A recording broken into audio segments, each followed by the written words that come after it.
And we're recording. So, a heads up for the watchers. It's mostly my own players, but occasionally I'll get a different watcher. So, here's a heads up. This episode is going to be very dark. A lot of the trigger warnings deal in murder, death, uh, a little bit of cannibalism, more implications than explicit statements, and a ton of other loosely related things, such as futility and hopelessness, the concept of being too late to do anything substantial and stuff like that. So, as a result, I'm going to be pausing every so often. So, if it feels stilted in the recording, it's because these are heavy scenes. That being said, we start on, as it was phrased by another player, the calm before the storm.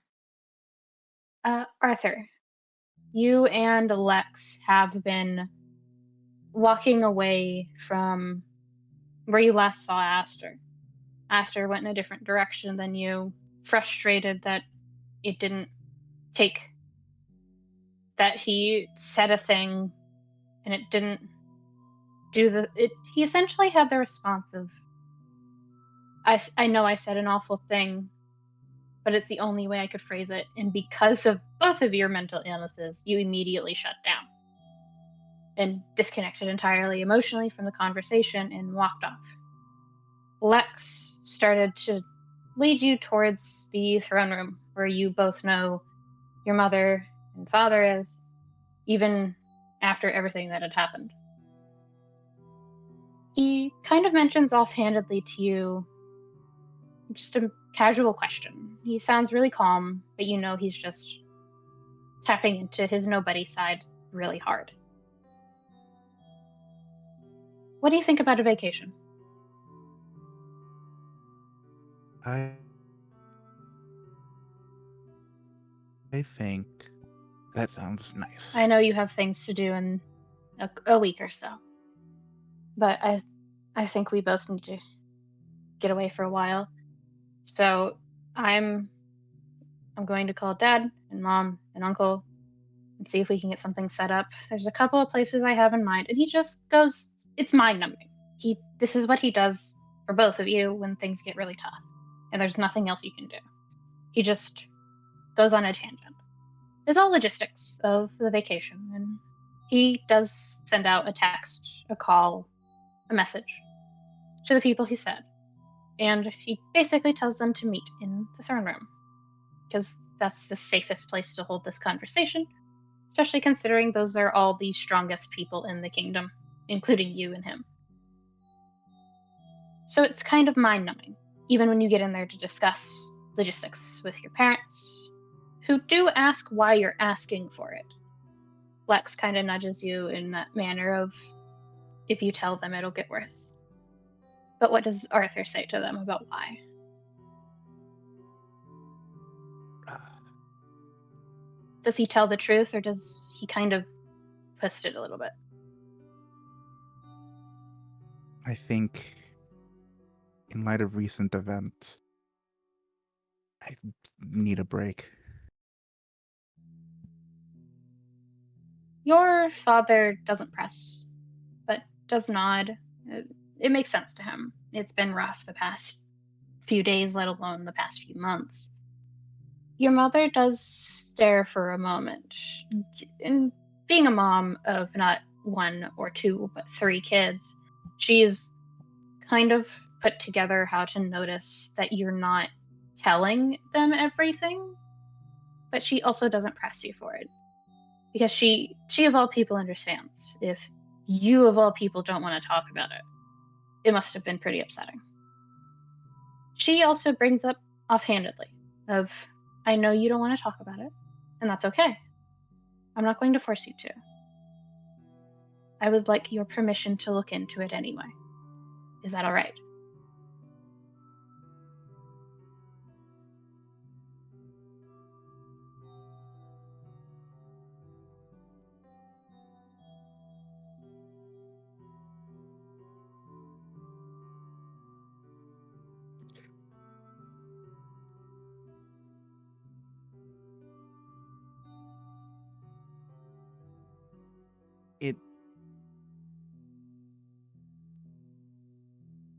not.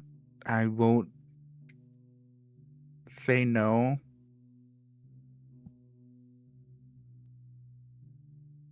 Lex kind of steps in. It's the first time he's interjected in a formal conversation without being spoken to in a very long time. And he just elaborates on your hesitation. It is, I understand your concern, your Majesty, but this is a personal matter that we don't want to be delved into very deeply. We're not going to stop you, but if you do look into it, try to rationalize it from our perspective. And she nods, understanding almost immediately the depth of the situation, judging by that word choice alone. And she disregards it and starts talking about how to operate with the request of, once again, Vivian, Gray, and Simon going with you two. The last time that happened, it took 3 years. And they know it's not that long. You've already stated it's at maximum a week and a couple of days. And they believe you. They have no reason not to. So you just talk back and forth of the logistics. Who takes Vivian's place, being the head of the weapons department, who takes Gray's place, being ambassador between worlds, and Simon being the head Crown's guard. Someone needs to temporarily take his place to make sure things go smoothly. And of course, the replacement for Lex in the interim. But Lex doesn't really speak up for most of it, even when he's addressed. He just nods along, offers a cursory yes, no, I think it could be better, stuff like that. Not really committing to anything. Arthur, you're not the first to notice anything amiss with Lex. It's not that you don't notice something amiss with Lex. It's that your first sight of something being amiss with him is his adoptive mother pausing in her conversation and looking directly at him with confusion. Do you turn to face him? Yeah. He's looking out the window to the left of him. He's silent. His expression's, even for you, hard to read. He's not saying anything, and even though he knows he's being looked at, he doesn't say anything.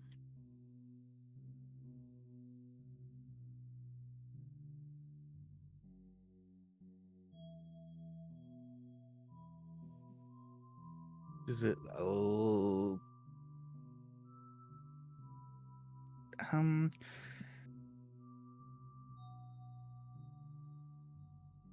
Does it, like, outside, when there wouldn't be anything outside the window, just like sky, right? Sky and seeing like the outer edges of the kingdom and the tree line and stuff like that. It's a little uncomfortable. Your walk here was punctuated by uncomfortable birdsong, as if all of that never happened, or if it did, nothing really cared about it. And it made both of you uncomfortable. So he's just staring out the big arched windows. What's the look Vivian's giving? She seems, with your insight and perception, it's like she caught his expression as he was hiding it, and the expression shifts from confusion about the expression to concern about why he's hiding it.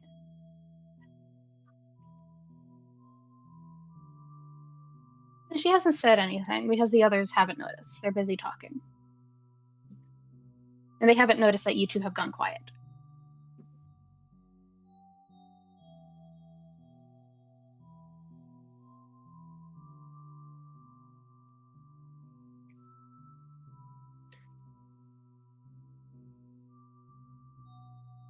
What's got your mind, Lex? He seems to snap out of a sort of stupor. And he looks at you and shakes his head. Uh, just a noise. Nothing important. And he goes to talk again, uh, kind of disregarding the fact that something caught his attention. And before we switch scenes, Vivian looks at you, Arthur, and gives you a kind of motherly nod of like, keep an eye out for him. I'll just give a nod. And we switch scenes. Uh, Tsubasa.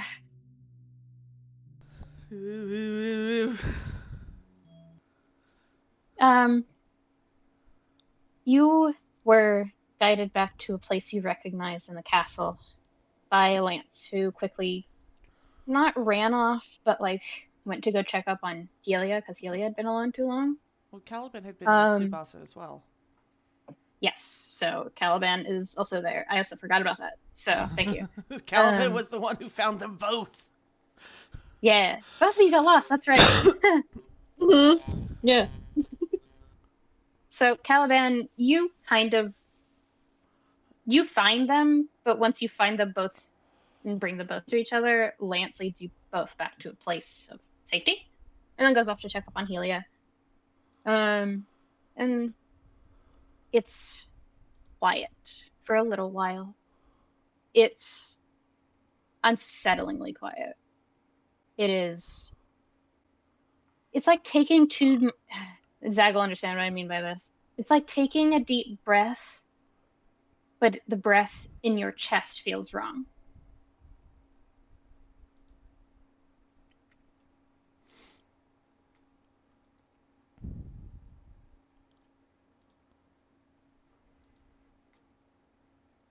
Do you do or say anything to each other in this moment?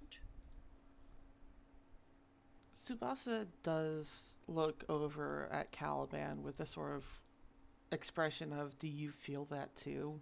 Or hear that, or whatever is happening? And Calvin like takes a second and he blinks really hard and then he listens to Buster and goes, "Do you feel gross?" A little bit, yeah.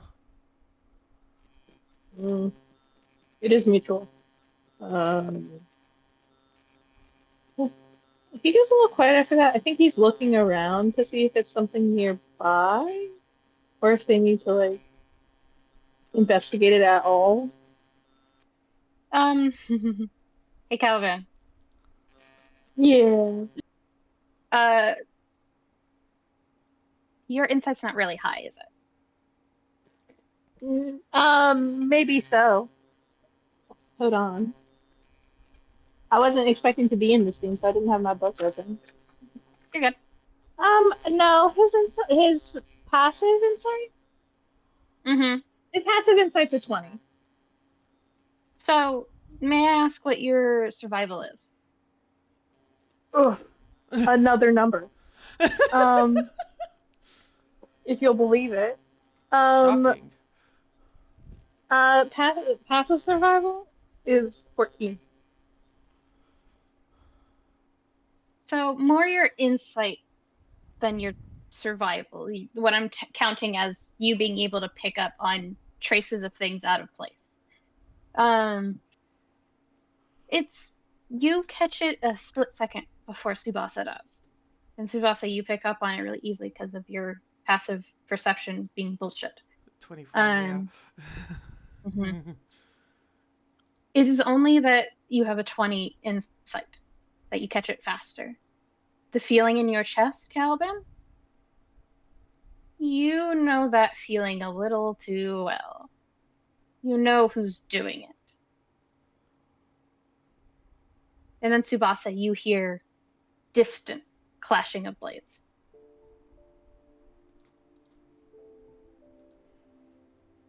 Yeah, that definitely does get his attention, looking in the direction that he hears it happening.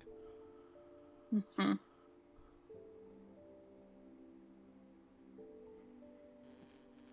Mm. Calvin like tilts his head a bit. What do you hear? Uh, I think someone's fighting. Mm. Is that Do we like intervene? Is that a thing you guys do? I mean, um, out of character question, would it seem out of place for the sound of blades to be clashing? It's a little odd. The direction you're hearing it from is not in the direction of the training grounds where most of that would be. I. We could at least check it out. Okay. If it's truly someone else's business, just try to be discreet. I mean, consenting adults, whatnot. Yeah. Oh, I get Mm. that. He does turn and start heading in the direction he hears the fight in. Caliban follows. Do either of you contact Razz? Or Arthur? I think Caliban would message Razz. Well, no, I think Caliban would just message the group chat of just like a quick hearing some fighting, going to investigate. Ideally, we shouldn't get in trouble.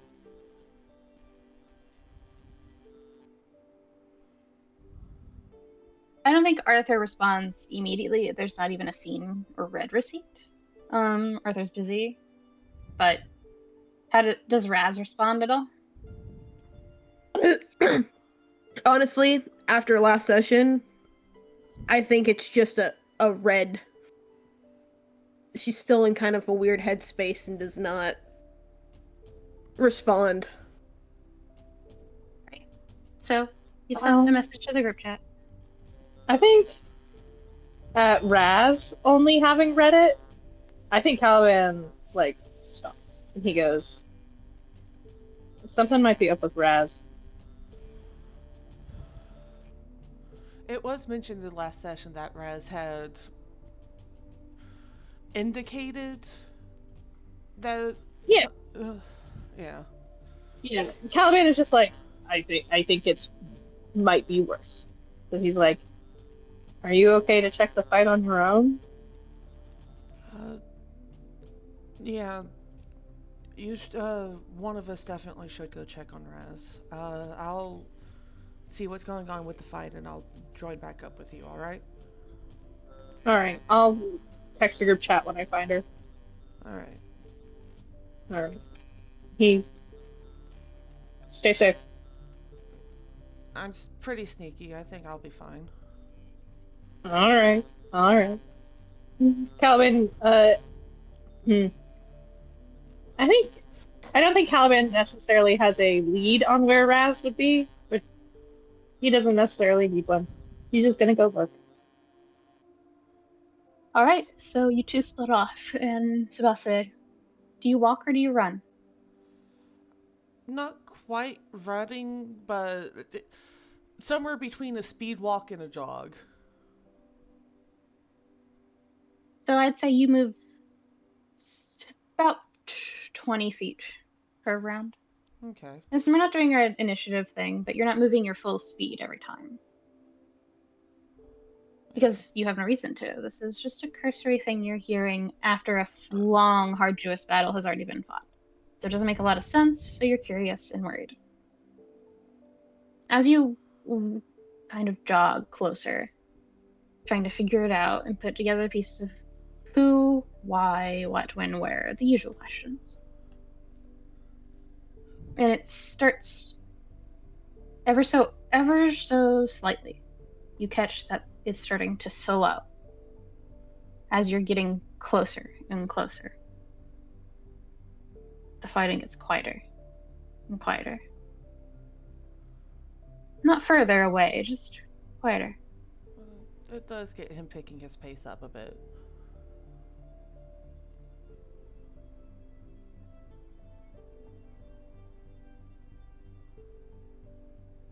It is an odd sensation. You feel it now more than you could have ever picked up before.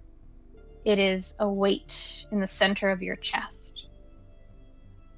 You're supposed to know something already, and you don't know what you're supposed to be knowing. And you move from a slightly faster jog to a run, to a sprint. Something is telling you to move.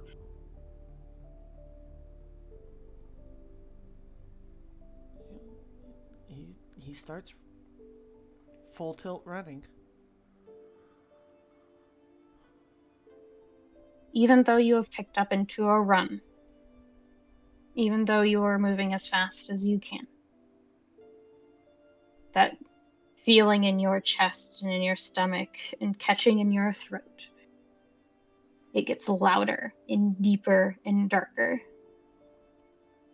until you swear it's going to swallow you whole. Because a few rounds, essentially, before you will even breach the tree line of where it could be, it's already gone stark quiet. So you continue running in that direction. Yeah.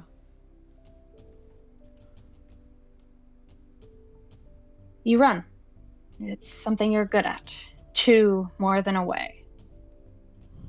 You run, and you take a deep breath as you think you're in the right area, and you gag a little bit.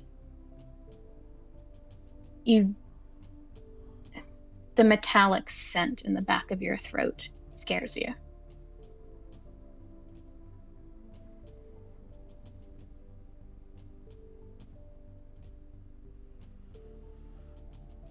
He's not stopping. If anything, he's pushing himself to go faster.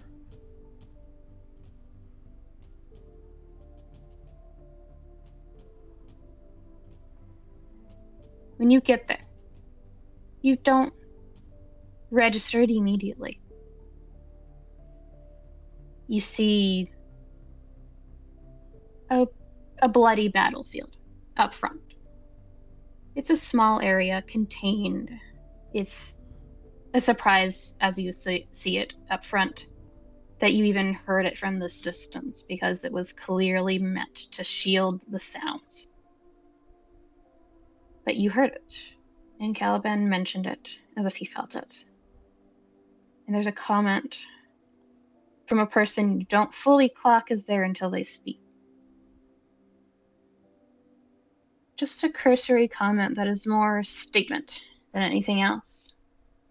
I don't think you will look in his direction, but your blood kind of boils.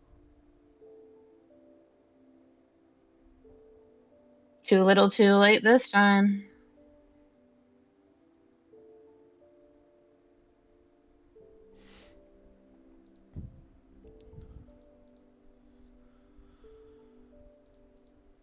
Yeah, no, he does freeze though, fist clenching for a moment, as I'm assuming he's not looking because of what he sees on the battlefield. Yes, it is harrowing. It is painful to understand that there was a fight here, and you look around instinctively. There's a reminder in the back of your head that you haven't spoken to Aster today. And the gnawing feeling of you weren't fast enough sinks into your chest, but you don't know why, not yet. And you look, and you look, and you wonder why he's saying too little too late. And Tsubasa. Yeah. You see the body, and you see the face, and you see the clothes.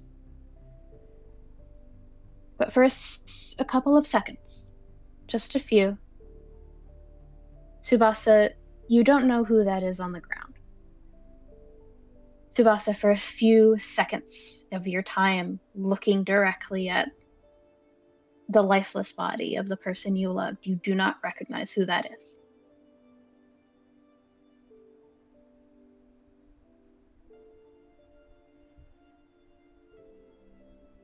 Just the quietest of... No.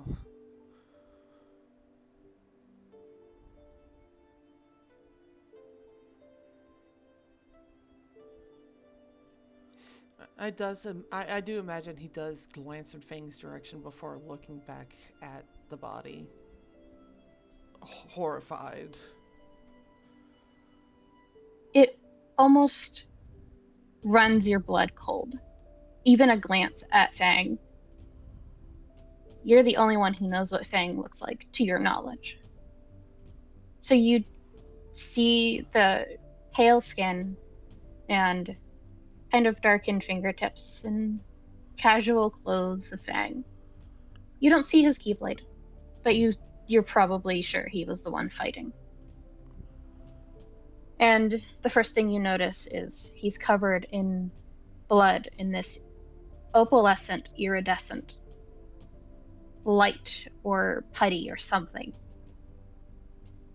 More blood all over his hands and splashed across his face. And there's that iridescent substance is dripping from his mouth. And he looks eerily calm, if not drunk on something. And you don't know why, but you're not focused on that. Not yet.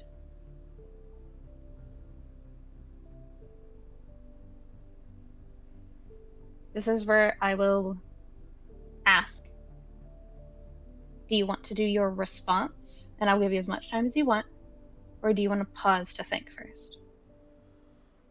I can do my response. I know what it is. Go ahead. Yeah, no. He glances at Fang and then he looks back at the body before he rushes over beside it, just muttering to himself. Just no, this, because he recognizes at this point, yeah. Yes, it was just a couple of seconds where your brain was trying to put together dots that were already there, but they were smudged almost. Yeah, no, so he's just muttering, just going, no, Aster, please, Aster. And he gets on his knees beside the body, looking over Aster, trying to figure out what wounds he had, which ones would have been considered life-threatening. Just he's shaking after a few moments as he puts his hands on Aster's chest and starts to cast Cure.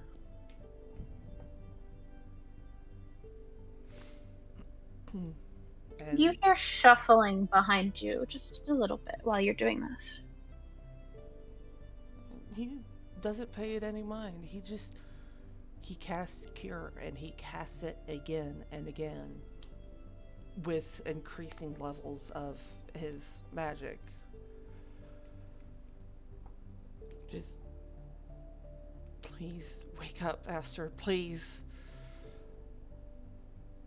You no, don't do this to me.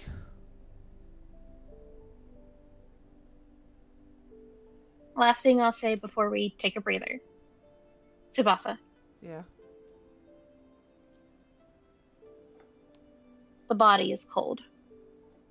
And we'll take a pause. Recording has been unpaused. Tsubasa, Yes.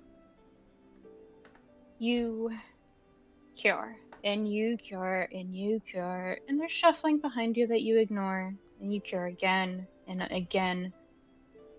You try very hard to ignore how cold his body is. There's a part of you that doesn't want to believe it. There's a part of you that tries very hard to justify why he is so cold.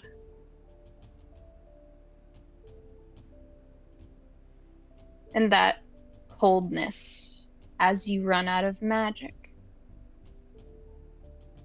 and it changes nothing. He doesn't move. His breath doesn't start again. Every part of you is screaming to do more somehow.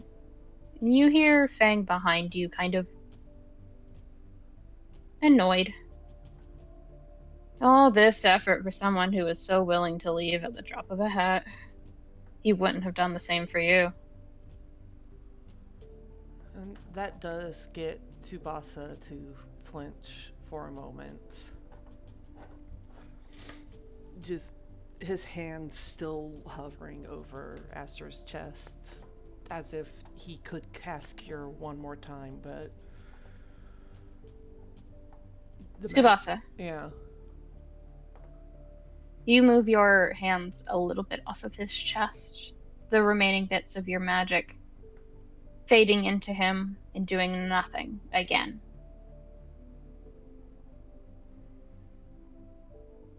This is not the first time you've had blood on your hands, but it is the first time you remember there being so much that isn't yours.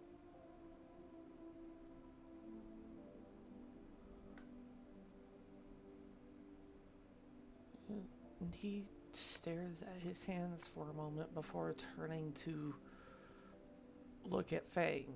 An expression of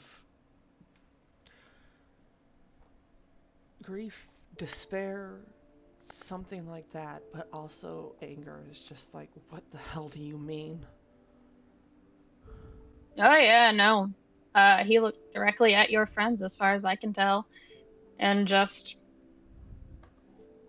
dropped the A word that I don't like hearing. And he sounds so calm compared to the thinly veiled insanity in his voice when you first talked to him. He sounds almost normal. No, He was going to leave all of you. No, that... Aster wouldn't have done that. Oh? Do you have proof to the other?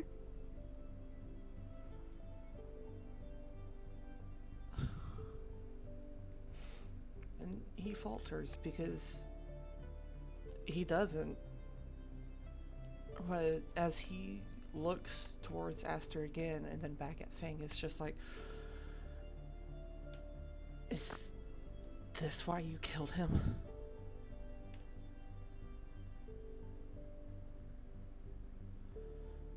Be a little more specific, Hidaka.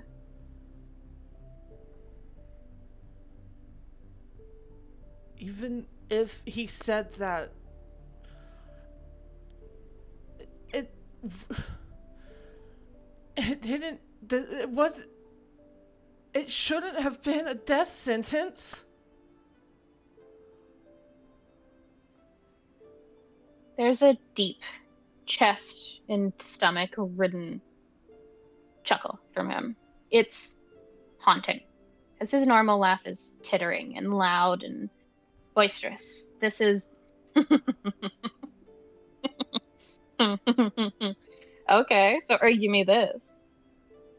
If I had let him stay alive, if I had not attacked him, if I had not gone after him, and if I had not killed him outright and let him go, and didn't say a word to you about his plans of eventually doing what it took to get what he wanted at any cost, even if it meant abandoning all of you. Who's to say he wouldn't have left you to die just the same? Wouldn't that have been a death sentence for everybody else?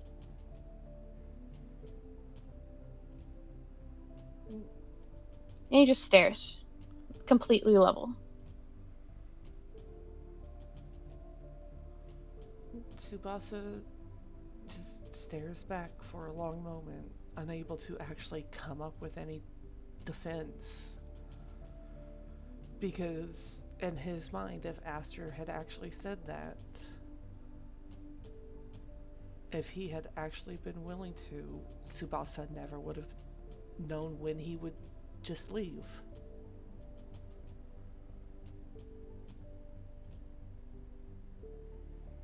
But after a bit, he stops looking at Fang and then looks back at Aster, lying there on the ground. And just,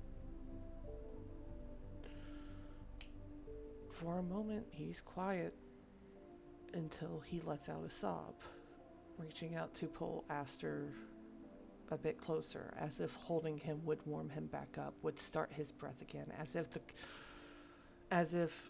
even though the cures did not work, this would be the thing that works.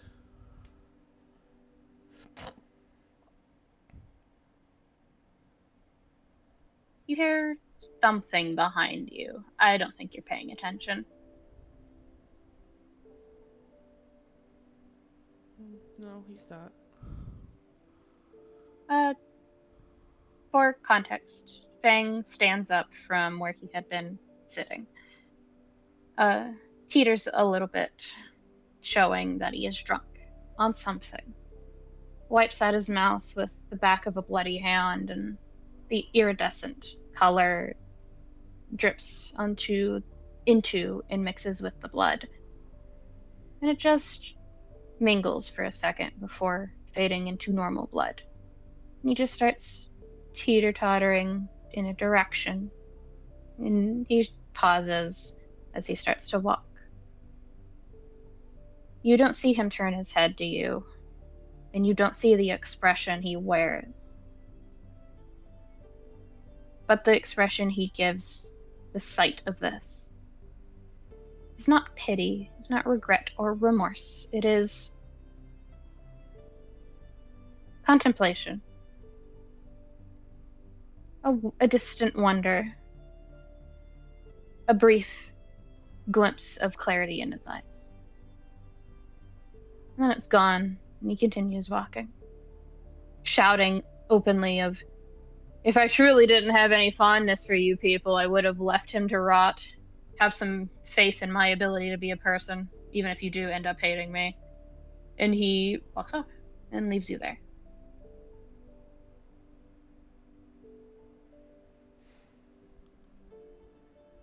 And for a while, Tsubasa doesn't move. He doesn't go anywhere. He just sits there holding on to Aster, unsure of what to do next, because how does he tell anyone? How does he tell Aster's parents? Because he's alone out here. And it wasn't like Aster's murder was going to be telling anyone.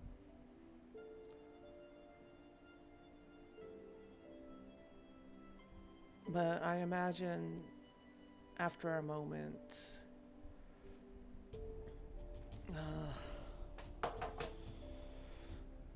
Take your time. yeah, no, I'm thinking about what he would do in this situation. Because he can't bring himself just to leave Aster's body out here. But he doesn't know who to go to give Aster the proper respects that he needs.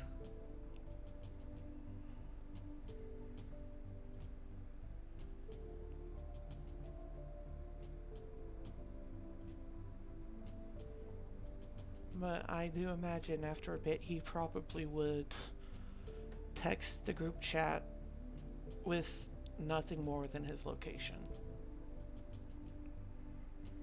Okay, we're going to switch to the other scene. How are we feeling? Do we need a pause? Are we good? I'm good. You're just gonna be dying in the background for a bit? Naturally. Are you dying? No, not actually dying. Vibes. I mean, I'm dying, but not dying. Zan, Zag, how you feeling? Oh, gee. Ouch. Uh-huh. my program is on. God damn it. We're gonna move to your scene. Razz. You have been alone for some hours. No one's bothered you. No one, not even a guard has walked by. You've been processing, grieving, probably throwing a couple of things that you could get your hands on that aren't too expensive looking. Just getting it out of your system of the things he said and the buttons he pushed. It's been hours. And no one's really interrupted you. You feel after a little bit, you feel a buzz of your phone in your pocket, but it's negligible to the things you are feeling right now. What are you doing right now?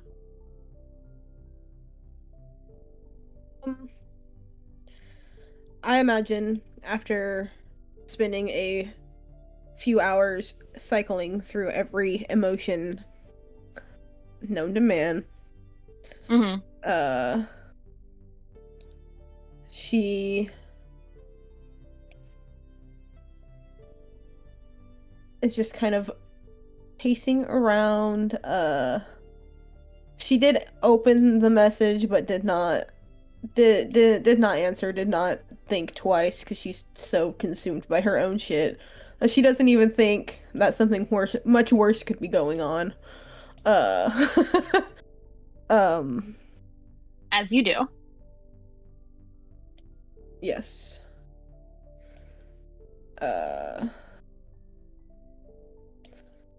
I do think she's considered texting everybody a couple of times, but again, just keeps like throwing her phone, putting it away, throwing her phone, putting it away. That's one of the things that's been thrown a couple times. But yeah, she's just kind of pacing back and forth between the aisle, taking long walks, trying to blow off steam, essentially.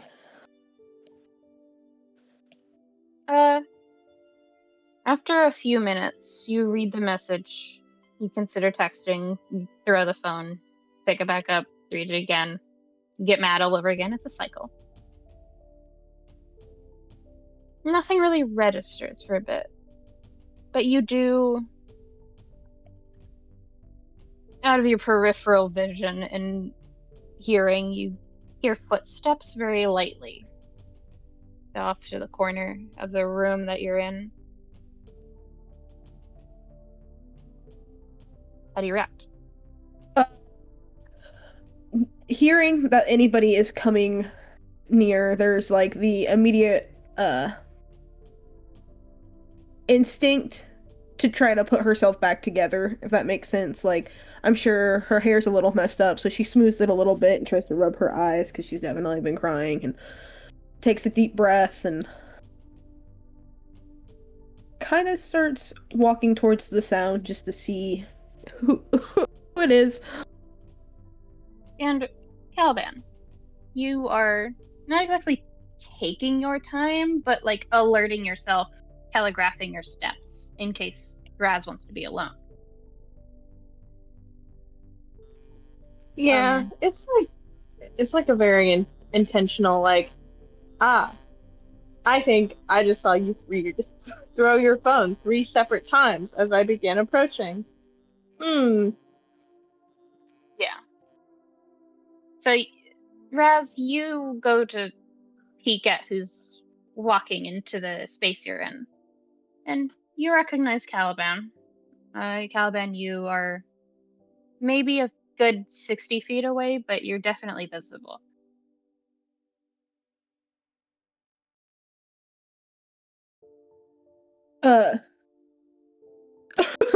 Razz takes a very deep breath because all of a sudden it's somebody who is who she actually interacts with on a personal basis, not just a guard, not just. So there's immediate this feeling of more pressure, feeling like she has to get it together now. She stuffs her phone in her pocket and starts to walk towards him. Caliban. Yes. The first thing you notice is the first thing you notice on. The first thing you notice on Razz is the first thing you notice on. You'll get this. The on the lawns. When they've had an awful day and they're trying to. I keep it all in my chest, and then one day I die about it. Mm-hmm. So that's the first thing you notice with your 20 insight. And then as you're catching other things, the second thing you notice as you get close enough, as she kind of approaches you, you see the tear tracks.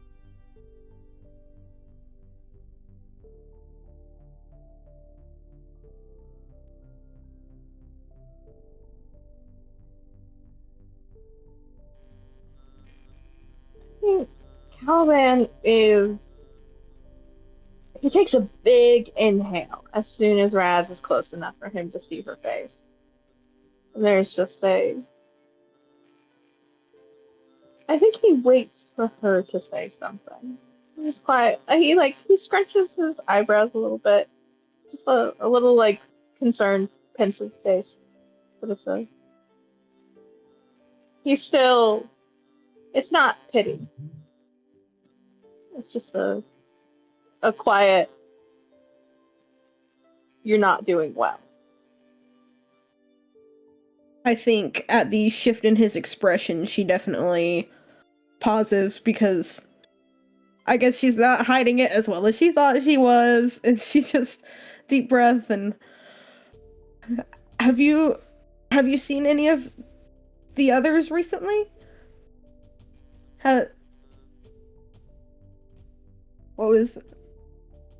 What's happening?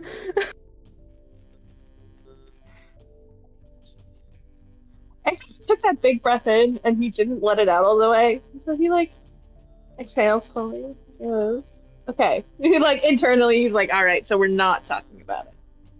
And so he takes a second and he goes, I was with Tsubasa and I had to go find him and Lance because they were lost in the woods.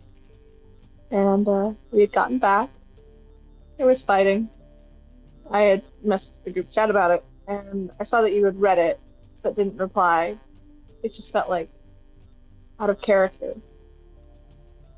So I left Tsubasa to check in on it, and I came to find you.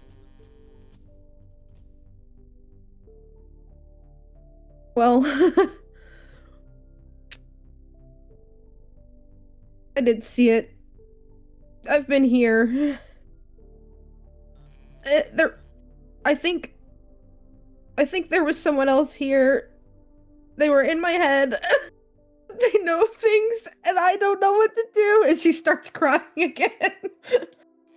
I think and he like very slowly like moves closer to her with like his arms aren't outstretched all the way. They're still bent at the elbow, but he's like forearms and hands out. He's just like, girl. He doesn't say that. It's just like okay. It is happening. We are having this conversation. That's great. Um and it's just like he's offering affection. Okay. She is gonna take it because I think after several hours of being in her head about everything that was said to her, about her relationships, about the people that she did feel safe with, but then the splitting of it all happened. So the moment there is like affection offered, she kind of just crumples into the hug because it's just kind of proof that somebody else exists outside of this like suffering she's kind of trapped herself in for the last couple of hours, and just cries for a second because it's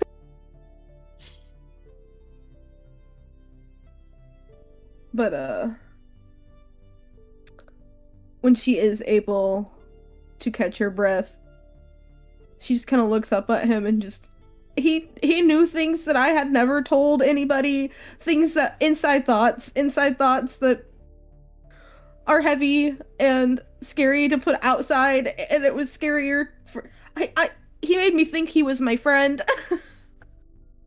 Caliban. No, listen, man. Caliban, I think he's like, God. Do I need Caliban to is say like, who you know who that is? I know who it fucking is. And so no, Caliban read the group chat and was just like, Jesus Christ, Fang. Jesus Oh, Christ, dude. and so there's just like, I don't think, okay. This is confirm or deny it, but I think there's this sort of Calvin has had to do this several times, where someone will approach him about something that Fang has done, and Caliban already knew that he did it, and then he like has to. He's like, okay, keep a straight face, please, lock in, Caliban. Yeah? Listen, he's not a snitch. Yeah, okay. Okay. So there's just he's okay, truly, honestly, swear to God. He's more focused on Razz's little mental breakdown in the moment, no matter who it was caused by. And he just kind of like, I think Raz and Caliban have the smallest height difference out of the entire party when it comes to Caliban, because he's a big boy. But he still like slouches a little bit, just for a second. And it's just making himself a little smaller to be there with her. And there's just a moment of, but you know it wasn't real, and you know that you're out of it now. All the things he said were felt real. They're thoughts that were already there. He just made them bigger. He made them I louder. yeah.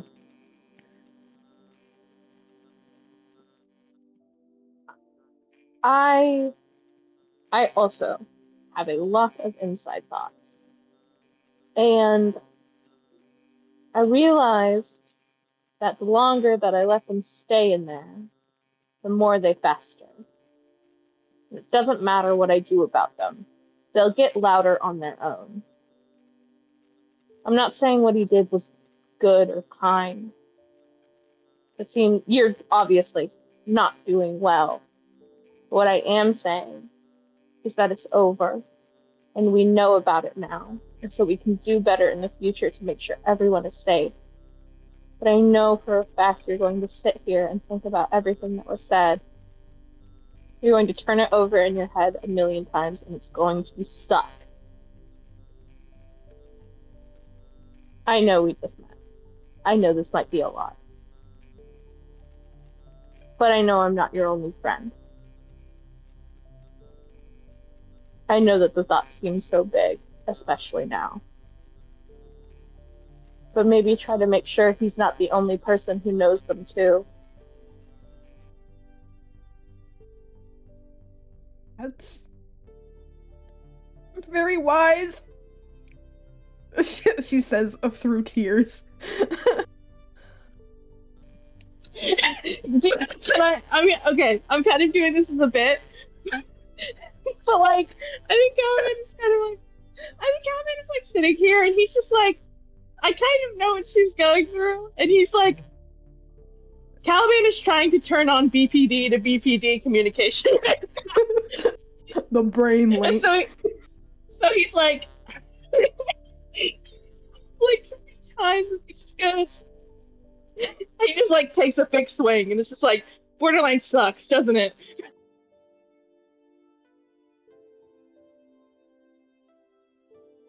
Yeah. Everybody hates me and I have no friends, but I love everybody so much and they love me and whatever. And it's like, if they don't love you back, it feels like you're gonna vomit. And then once they do actually love you back, it's like, no, but I'm such an awful person. Her head in hands. Yes. This is a bit. Mhm. This is a bit. You don't have to lean into it, but if you do, I can make it really funny. But like, Caliban, you're in the middle of like having this reassuring conversation. Only you hear the subtlest shift down the hallway to the right, and it stops immediately as soon as you start having these heartfelt conversation.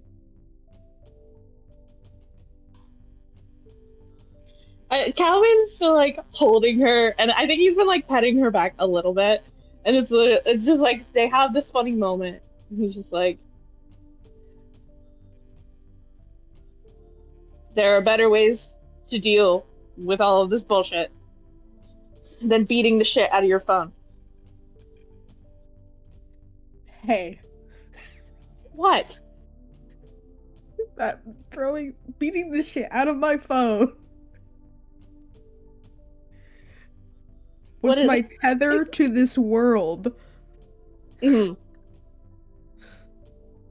You're right, Caliban, though. you hear it in that same direction, the shift of someone trying and failing to hide from you. Caliban, like, I think he moves a single hand away from Razz for a second, and he puts it to his side, and he's trying to be so nonchalant, guys. There's just like a little, like, he tries to make it look like a normal gesture. He tries to make it look like he's just gesturing with his hand as he talks, but it's very obviously meant to be an indication of, give me a fucking second. And and he's just like, I'm glad you're alive. I'm glad you're not alone anymore. Um, I want to go try to see if the others are okay, because I think it was literally only you and Arthur who read the text. So everyone else might be busy. I'm worrying right now. So maybe I send you in Tsubasa's direction. Okay. Okay. If you still need a second, I can give you a second. I I I'll take a few and then I'll find him myself. Okay. He like gives her vague instructions on where to go. Caliban doesn't really pay attention what direction he's going. He ends up where he wants to be, and that's how that works. A wanderer. Uh, and he tries to seem like he's going off in a meaningful direction, but it's more so where he can clock would be the most private. It's like in the same direction as where you know what's happening over there. Uh-huh. It's like a darker side of the royal wing that doesn't really get touched much. So you heard shuffling as if to approach from that direction, stopping, pause, the shuffling of someone turning away and trying to leave.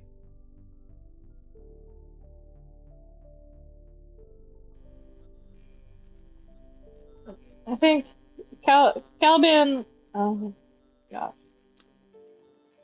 he's specifically going to look for a closed off room. And he's going to do a thing which I feel he's done before, where it's just sort of he leaves the room, the door just slightly cracked, and it's like, you better come in here, or I'm gonna come out there to find you.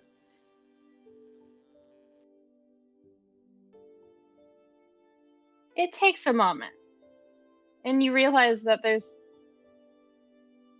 something a little fucky about how he approaches. Because normally he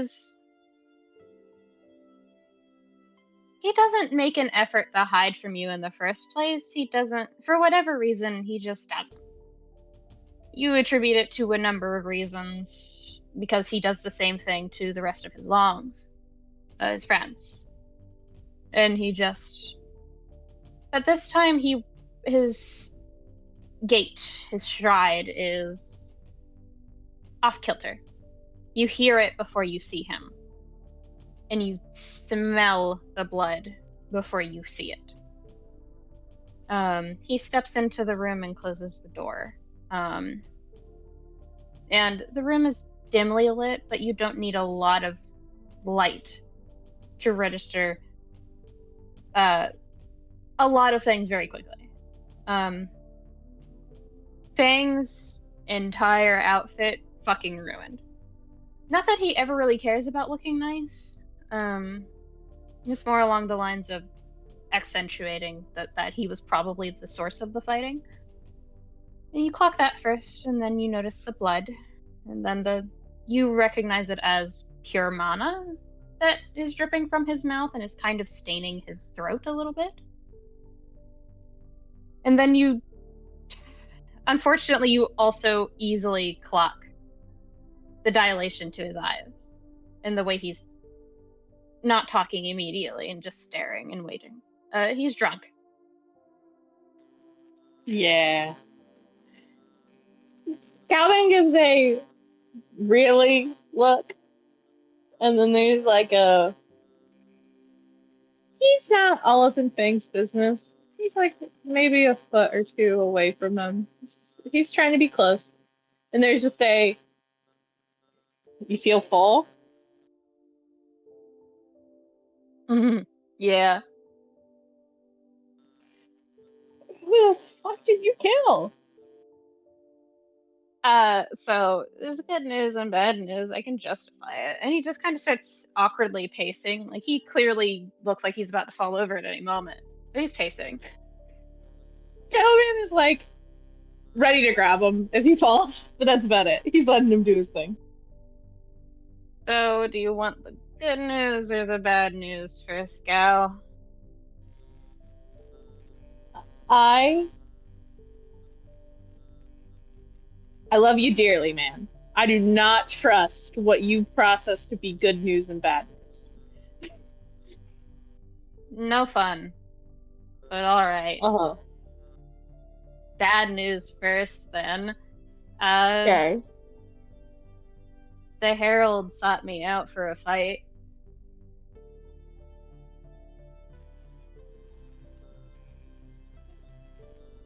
So I can put together the pieces of how that went. Why is that bad news? Did you do it without my dad's permission?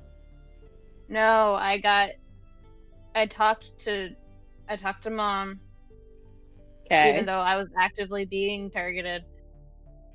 And then she got back to me after a couple of minutes of he's okay with it, so I got permission. Okay. Why is it bad news? I mean, it wasn't that bad, but also I know you wouldn't lie about who started the fight. It's bad news because it leads into the good news, but the good news is I'm realizing kind of dog shit. Okay. And he like makes a gesture that you realize that he's trying to find the right words because he's muddled mentally. He's like, the quote unquote good news is I fucking told you so. But that's mostly a good on my part. Uh-huh.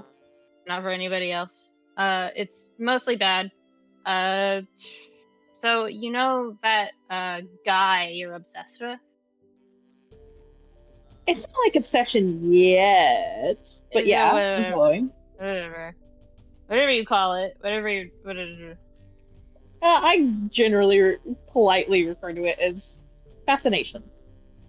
Okay, man. Your fascination Okay. with. All right, I'm not arguing. Okay. Goddamn. Okay. I think he laughs a little bit. So your fascination with that guy, the weirdo. I didn't hear the whole conversation, but I can kind of put together the pieces. And I didn't really care that much. It was more like a haha, that sucks. You did that to yourself. And then the Herald saw me out. Like, it was like a cavalcade of, why are you blaming me? And he's going on a tangent instead of actually telling what he thinks is a good news. Mm.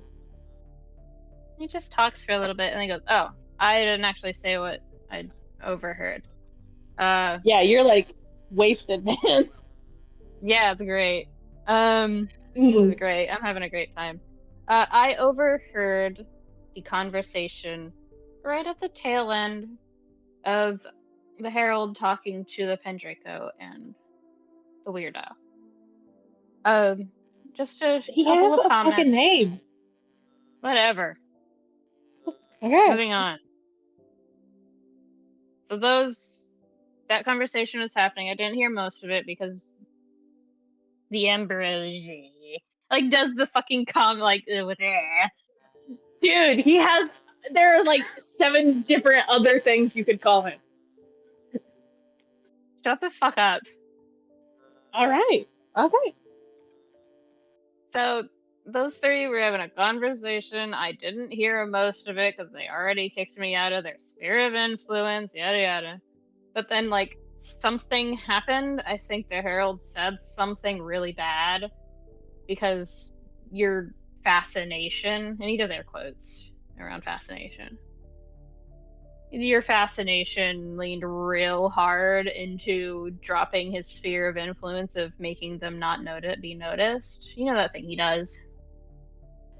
Yeah, I know that thing he does. So he dropped that in response to something the Herald said. I don't know what he said it explicitly, but the things that I did hear, man, I fucking told you so. He's got the same shit we do.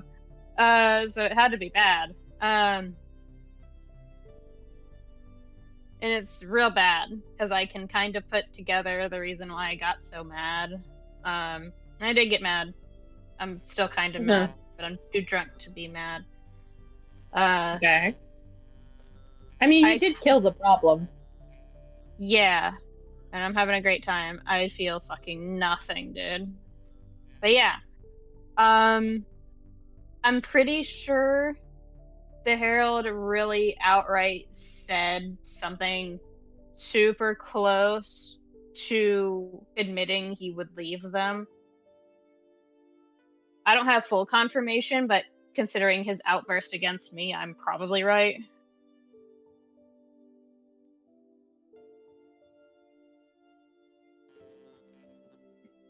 Calvin, like, he's obviously bothered. It's like a. Aster never rubbed him the wrong way, I'd say. But it's just that sort of like. You know that thing? It's that thing where you kind of just met someone and then someone else is like, oh yeah, here's this kind of shitty thing they did. It's sort of just like a ew response. And then it's also like, but he's already dead. There's a shrug. I'm like, kind of feels bad though. Why did it piss you off so much?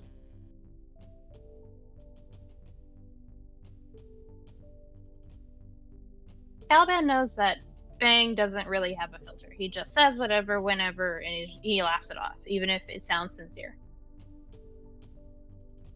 For the first time in multiple years, Fang hesitates.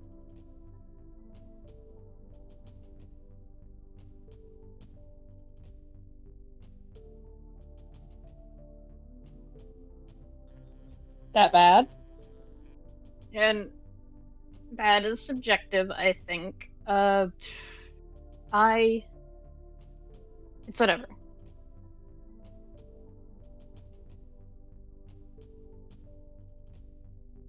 And he is, for the first time in a long time, avoiding looking at you. Do you want to brush it off? Or do you want to tell me?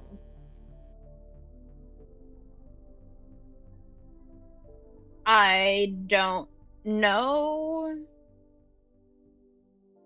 It's weird. I don't want to sound weird right now. Okay. Yeah. You are drunk, you are covered in blood, and it is just me.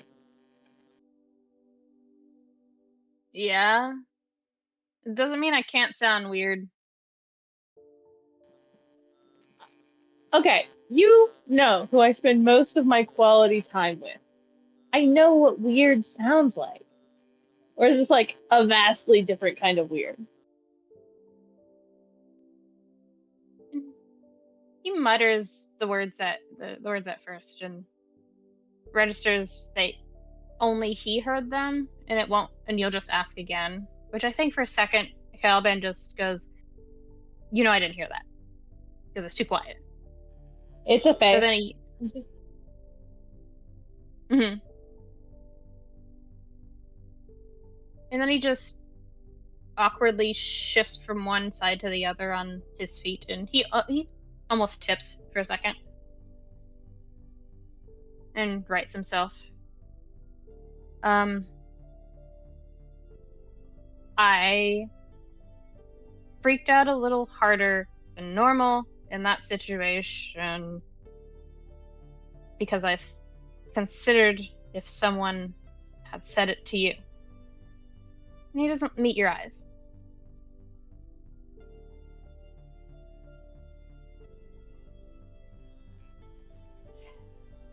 There are two wolves inside Caliban. Yeah. One that wants to be terribly sincere, but the wolf that I fear wins is immediately going to tease him a little bit.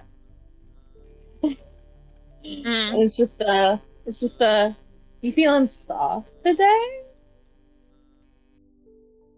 Fuck you. All right. What? No, no. Calvin goes to grab him. He's drunk as fuck. He literally cannot do anything right now aside from actively walking away. So. Let's just say, was it a passing thought, or is it one of those thoughts that's stuck in your head and you thought about too hard, and then you wanted to explode? I wish you would say things differently, but the second one. All right. It's word vomit when it's me. It's just, no, I can't think of anything before I say it. I'm incapable. But I'm gonna take this more seriously when you're not drunk, if that's okay. Okay. Yeah.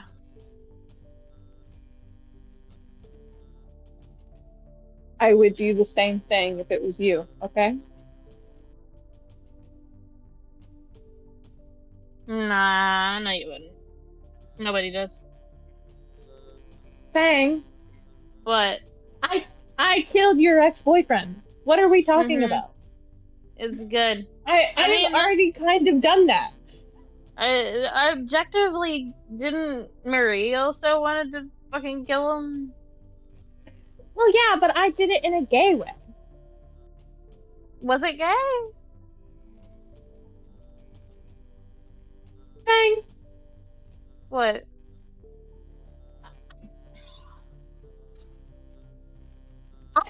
I feel that this is fairly obvious. I have been in love with you for several years.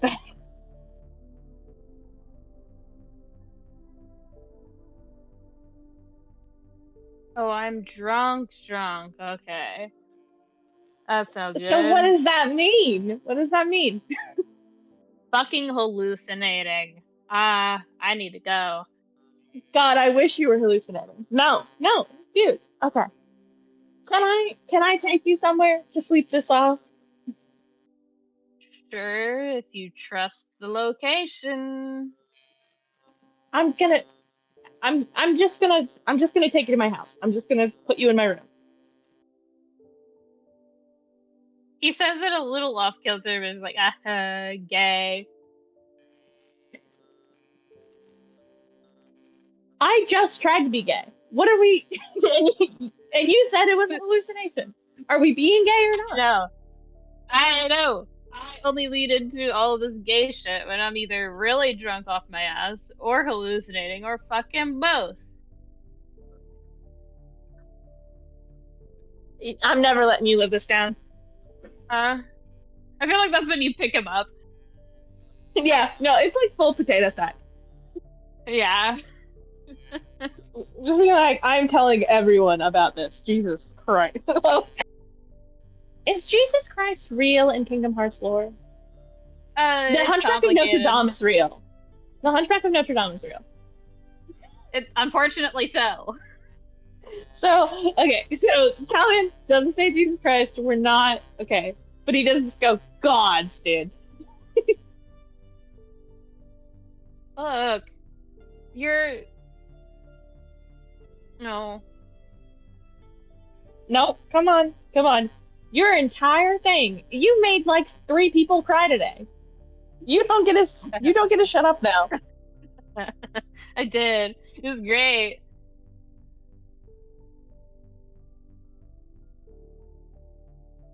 I love when Come people on. don't like to acknowledge their feelings, and then I do the same shit.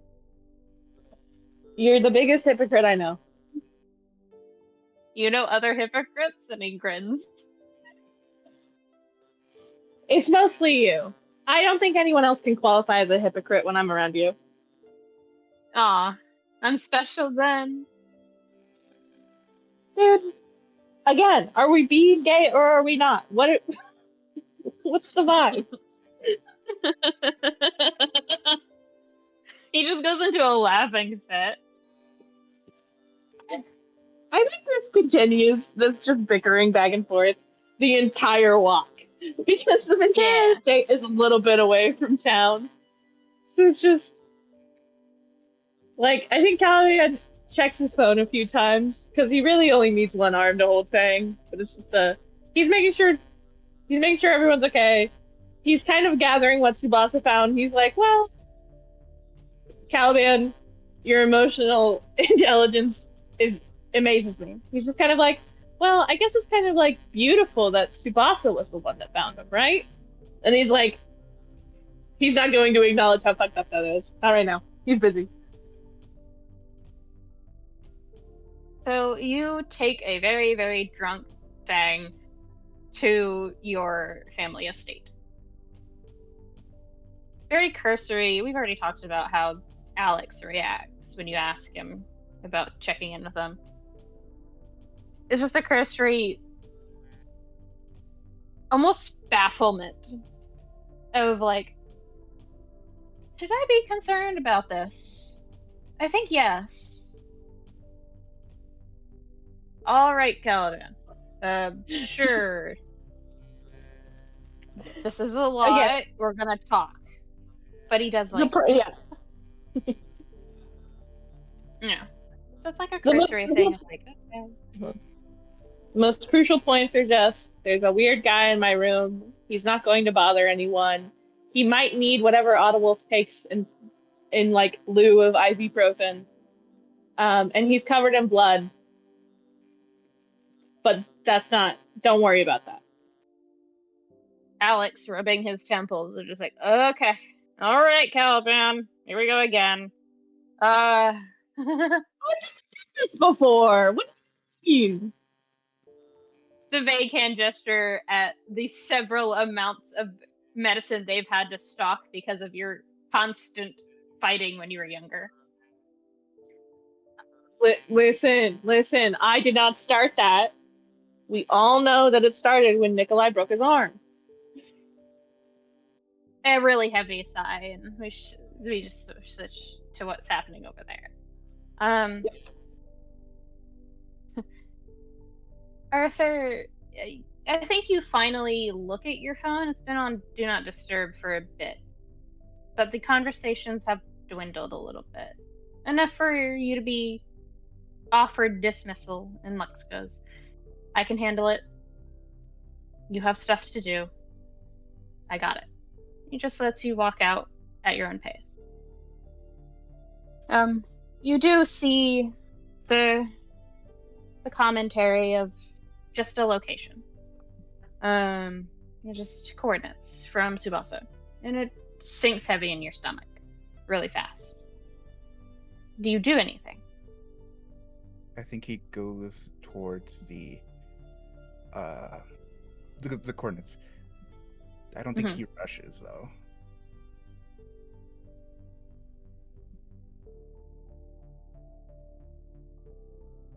Just has a very uneasy feeling.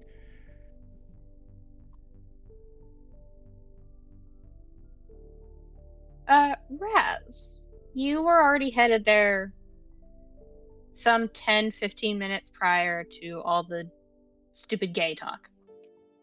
Okay. So are you booking it or are you taking your time? She probably takes her time at first, and then whenever she feels like a little more steady, she picks up the pace.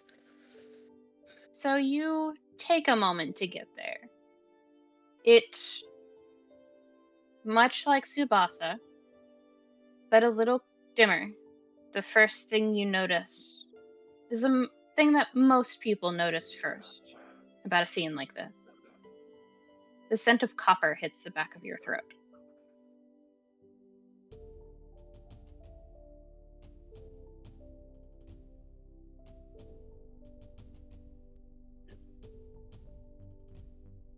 Okay. Is it just the scent that hits, or does it hit the same time as she can see them, or? It's a little ways out, but because of where you are, it's like an understanding of the metallic copper rusted taste in the back of my throat is hitting me already. I'm about 5 to 10 minutes out from that location. Oh. Okay, yeah, definitely gets a little quicker, might even wild shape into a bird of some sort to pick up the pace. Once she realizes it's the gore is that bad, she's got to get there. Because yeah. I think you arrived there first. Arthur's taking his time, uneasiness in his stomach and throat. And you see the carnage. You don't register that Tsubasa is holding Aster. You barely register that Tsubasa's there, if it makes sense. Yes. Because you don't fully register that Tsubasa is there and that Aster's body is there and all that. The first thing you notice is the carnage.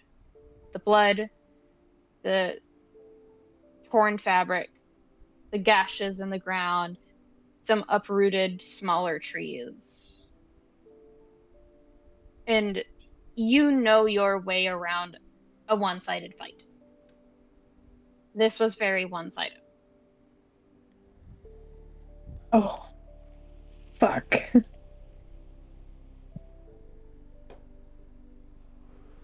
What the hell happened here?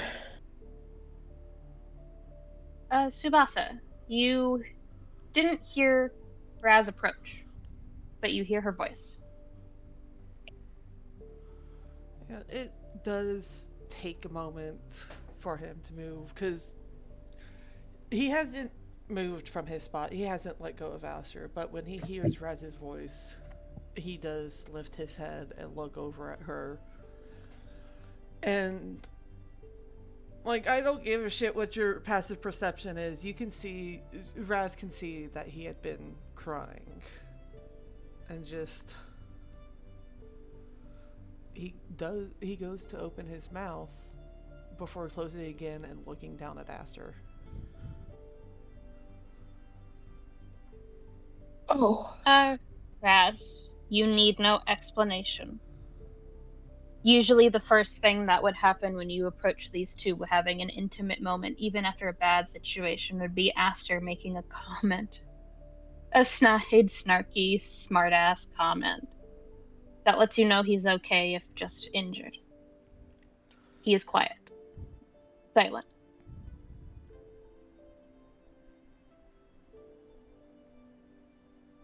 Okay.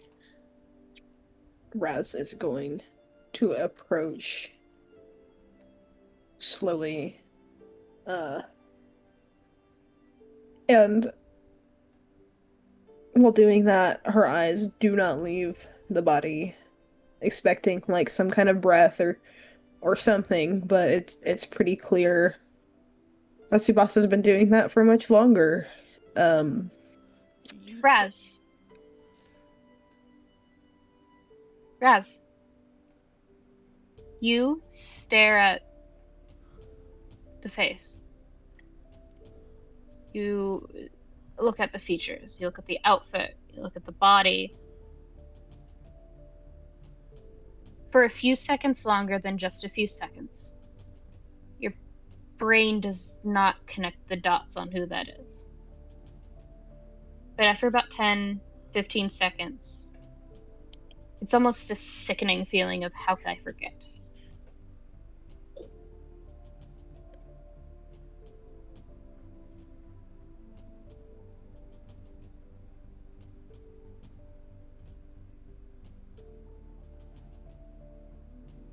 And then, Cherry, were you trying to say something? I don't want to cut you off, but Yeah, no, I was going to mention because I imagine magic exhaustion is something that can be visible too. Yeah.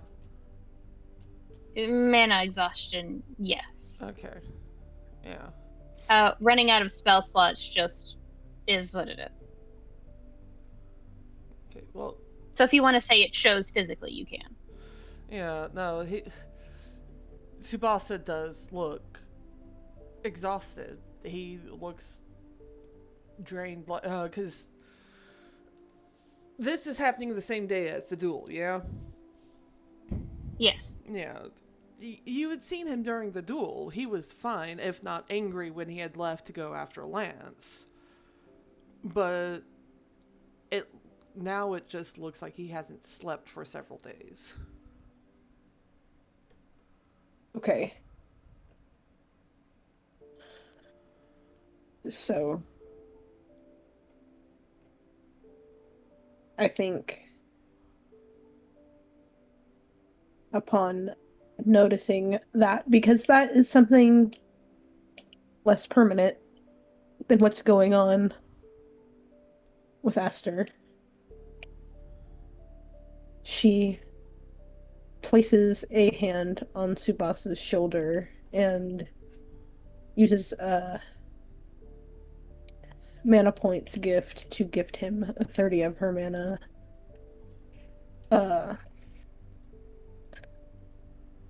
Just as a boost. It doesn't fix anything. It doesn't make it better. It's the only thing she can do.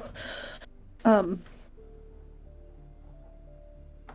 she looks down at him and just, how long? How long has it been? Brahma, when you started hearing the fighting, to when you got there, to how long you stayed before you sent out a message, I'd say it's a couple of hours. It's close to sundown. Yeah.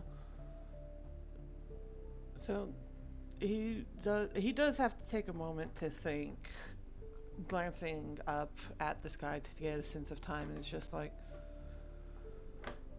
it's been a couple of hours now. Oh. And you've been with him the whole time? A nod before he looks back down at Astra, just this close to him. You can hear him mumbling, I just wasn't fast enough. Her grip on his shoulder gets a little tighter.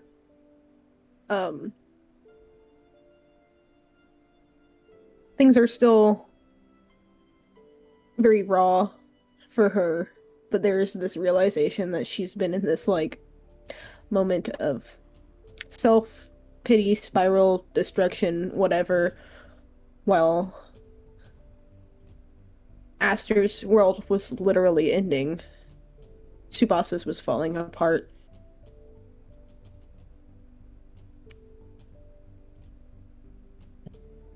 And like anger kind of rises in her chest, and her voice goes a little flat, and she just goes, who did this?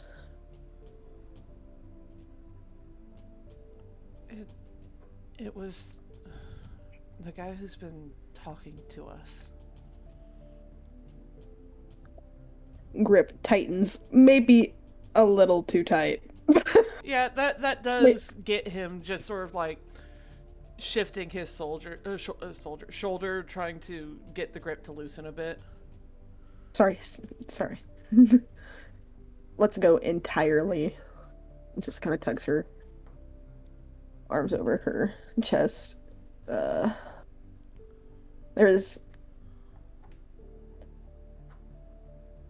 do think there are tears in her eyes. She's shed a lot already, so it's hard for them to fall, but it's anger. It's hurt. It's ache for Tsubasa's loss as well. And Razz. yes. Can you tell me what your medicine modifier is? Yes, I can. Medicine is +5. Is Razz trying to, quote unquote, find the fatal injury? Yes, absolutely. I don't think Razz gets too close to Aster's body, but she also knows that if the person who was getting in their heads was the culprit, it will be obvious what killed him. So she takes a moment, even in her hurt, in her hate, in her desire to harm, as if in a form of redemption for someone long gone. You see something Tsubasa hasn't in his grief.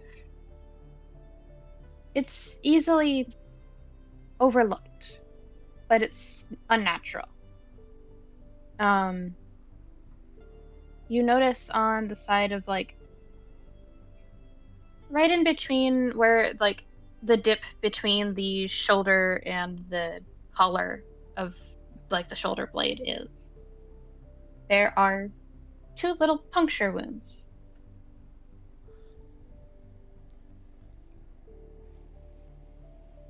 Okay.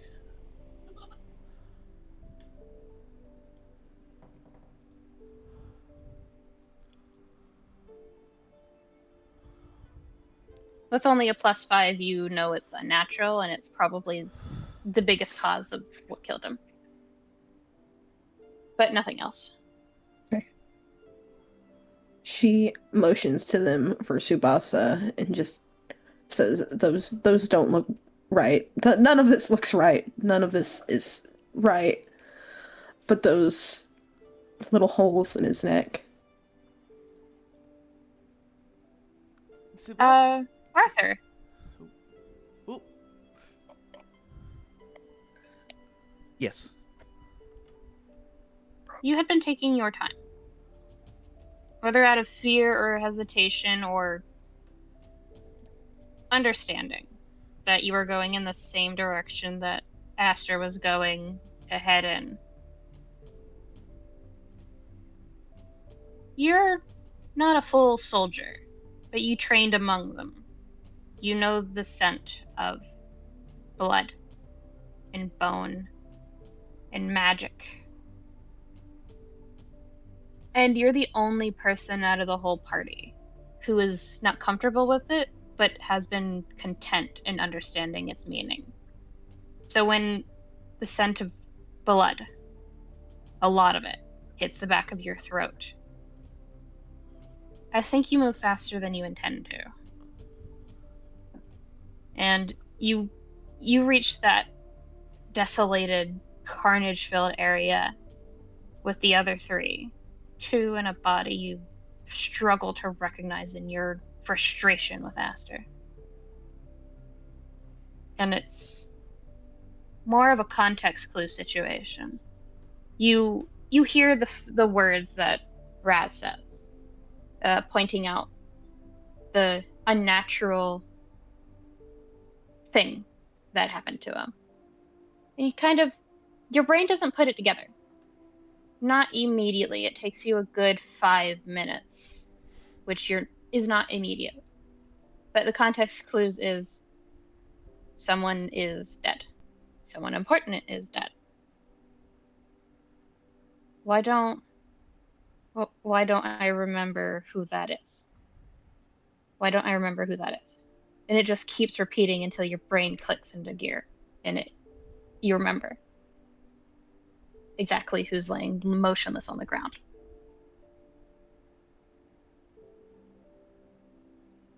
I think along with remembering who that is, he remembers when he had pulled Aster out of the Dark Realm when he had first met his mother. Mm-hmm. And where he said that he would help him find his mother. Mm-hmm. And then he remembers to what the conversation he had with Emerus. Mm-hmm. That he didn't view the people fucking around as enemies, but as obstacles, and that if they ever got in his way, in any way, he would bulldoze them. Mm-hmm. And slowly going there. And if either of those two notice him, they would see a face that Aster and Lex would have only ever seen. And it's when he says something and that he will do it.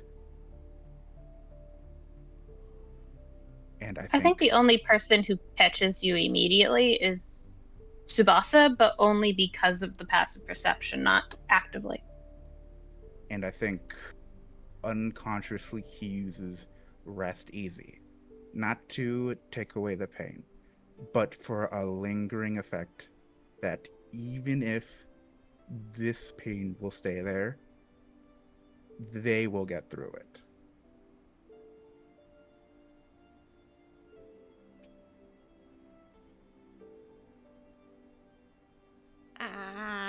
I'm good. Yeah. Tsubasa does look over at Arthur after a moment. He doesn't say anything. He doesn't know what to say. But he does watch Arthur for a few moments.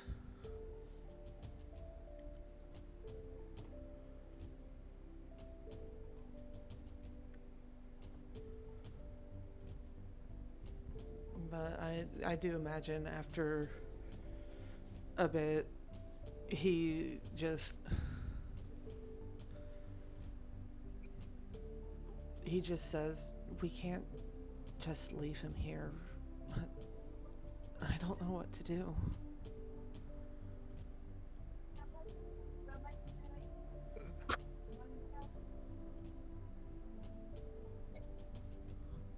We should take him home. We should call his dad. We should...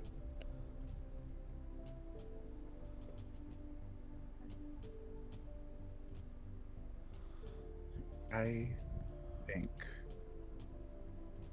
we should give him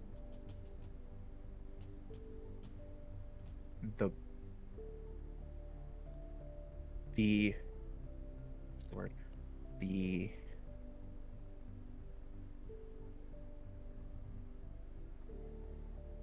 what's the fucking word?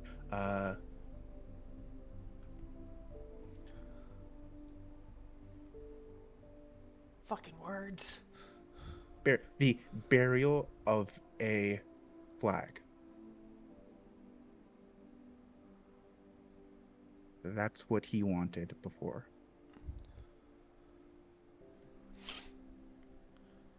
He wanted to be my flag, so he'll get the burial of one. Tsubasa does nod at that before he puts his focus back on Aster, scanning him for a moment before finally letting go of him with one hand. And you can see him reach for one of Aster's hands, the one that he wore the 3-star ring on, and he takes the ring off and holds it tightly in his own hand and just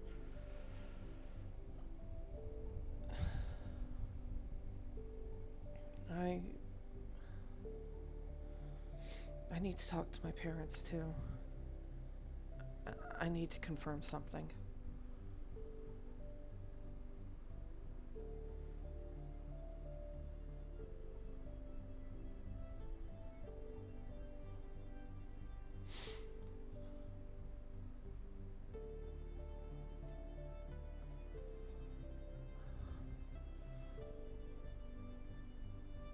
Arthur, Yes?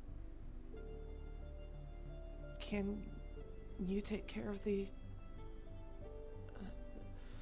And he hesitates to say the word arrangements, but he takes a deep breath after a moment and just, can you take care of the arrangements for it?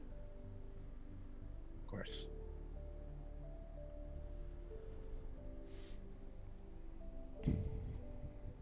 I think... Arthur. Yeah.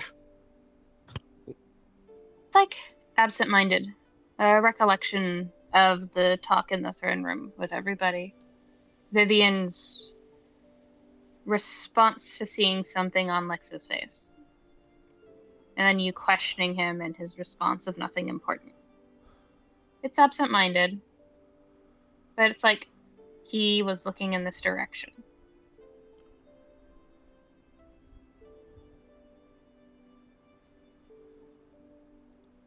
I don't think he gives himself enough time to linger on that. Mm-hmm. It's like a cursory thought of, huh. And if Tsubasa will let him get closer. And Tsubasa doesn't stop him. And he'll pick up Aster and then take him to where he needs to go. Very well. We'll take a pause here. Alright. And we're recording. So, in the midst of all the preparation, the realizations, and the feeling of ice down your spine that doesn't leave.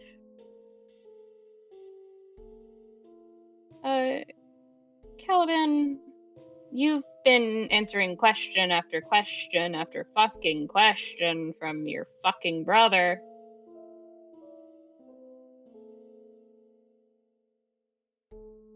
He is unfucking relenting about figuring out why the fuck you've brought in somebody who looks like they just killed somebody into their house. I have a very bad comment. Yeah. Yeah. It's just like, well, I came back into the house after I killed someone and it was fine. Don't bring that up, Caliban. We're being transparent here. I know this is a lot. Alex is the calmest one. Ottawolf is freaking out. Nikki has like popped in and go, that's not my business. Have fun, and tried to dip. Maggie, you have to come back. Fucking waves of like, no, you die on your own this time. Alright. I'll find. I like just yelling at him as he walks away. I feel like this is important to the scene, but Nikki is like Caliban's twin, so Mm-hmm. I think Caliban is laughing in between questions at Audible, I'd say. Mm-hmm. Fucking hyperventilating drunk man over there. Don't hyperventilate. You're gonna throw up. And Audible goes, "You're the one that brought in somebody deliberately." Alex, how are you fucking? And Alex just does the gesture of voices down. He's my On. friend. Mm-hmm. Just your I friend? think he might. I think he might be gay for me. I think he was trying to tell me that he was gay for me, and then I tried to see if that's what he was telling me, and then he wouldn't answer me directly, but I understand because he's drunk. We'll unpack that in a moment, Caliban. And Alex just taps his fingers together outside the door before you walk in, where you set Fang. And he just taps them together for a moment, thinks, and goes, "Answer me honestly. This is not a judgment. I've had to do it before. Do I have to hide this person's presence?" I don't think so. He mostly does that on his own, even though he's currently borderline incapacitated. I don't know that there would be anyone looking for him, and I also don't know that there'd be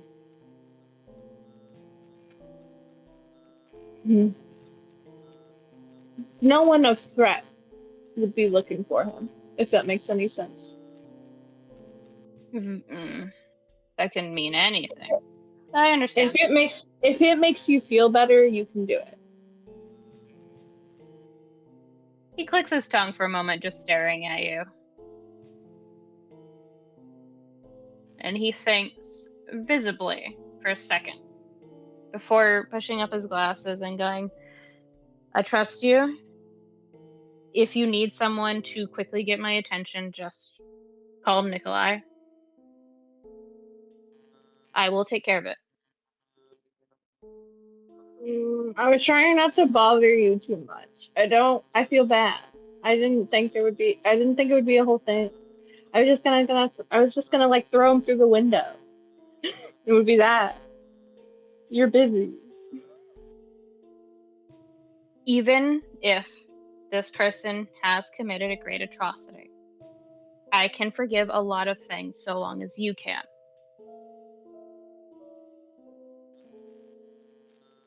You know,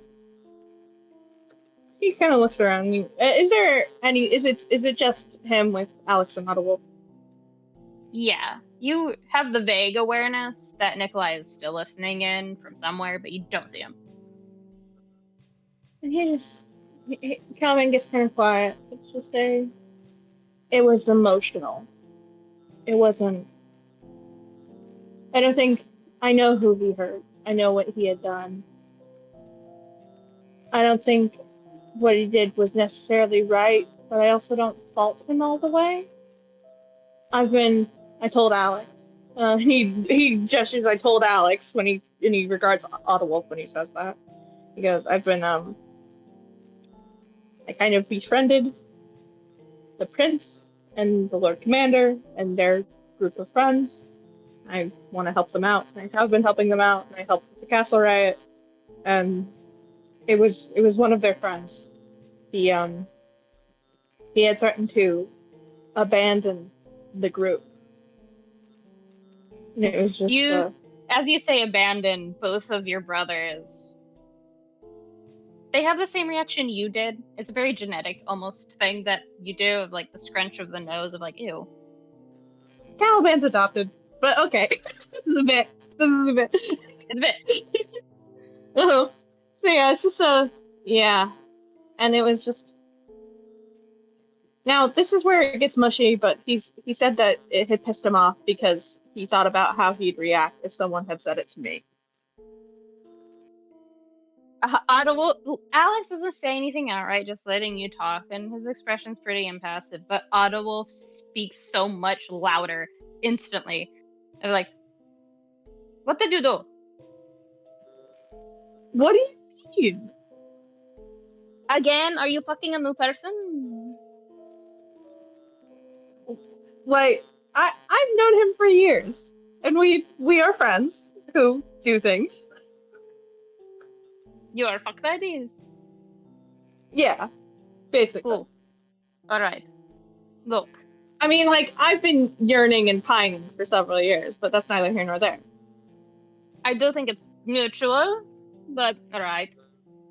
I'm sort of processing that either he just processed that it's mutual, or maybe it has been mutual this whole time and we're both just kind of weird. But, yeah. Did you, like, save his life or something? Yeah, I killed his, like, boyfriend who was torturing him and almost killed him. Audewolf goes completely fucking silent. For once. And Alex readjust his glasses in that sense of Jesus Christ, I'm tired. Yeah, do you want to, like, he, like, forgoes Alex actually. Yeah, do you want to, like, we don't have to talk about this anymore. Do you have more questions? He waves his hand in the manner of a no.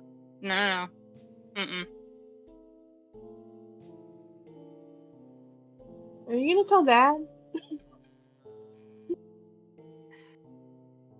Do you want me to? I don't care if you do. That's gonna be another, like, hour-long lecture from him. And I'm gonna be like, Alex already said that, Alex already said that, and he's gonna be like, I know he did, I have to repeat him. I won't tell Dad. Okay.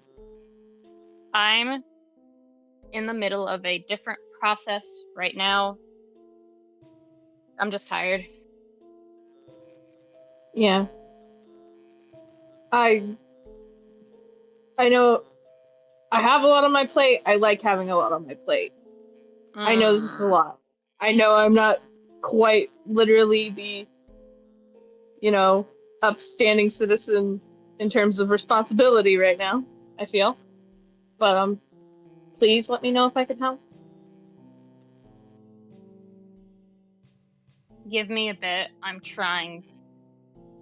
And he goes to say a few words next, and then realizes it wouldn't make a lot of sense, and he just goes, "I'm, for lack of a better term, trying to figure out child support for a second." Blinks with both eyes.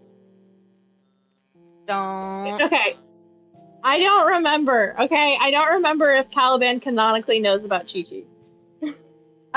There's been allusions, I'd say. The offhanded Mm. comment about how he feels about kids, having Yeah. some regrets considering them, and occasionally you've Yeah. seen him, much like right now, wearing a ring he normally doesn't. Okay. So it's just like, I think it's the immediate Caliban, big eyes, big pupils. It's just like, am I uncle? Staring for a second. Are you gonna freak out if I say yes? A little bit, but like quietly. And a little bit of an eye roll. You see the twitch of a smile, and yes. Is it cute? She is the most adorable person I know, and I know her mother.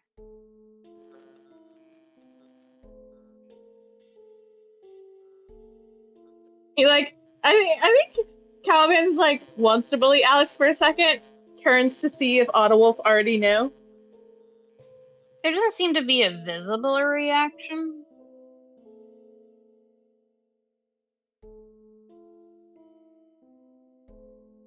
even with a 20, it doesn't seem like a -1 if he's having any at all. I think he like. I would say, and let me know, correct me if I'm wrong. I do think Caliban would be like, that's weird of Otawolf. Otawolf, I think very much he would play aloof in front of like the general public, but I don't necessarily think he does that when he's at home.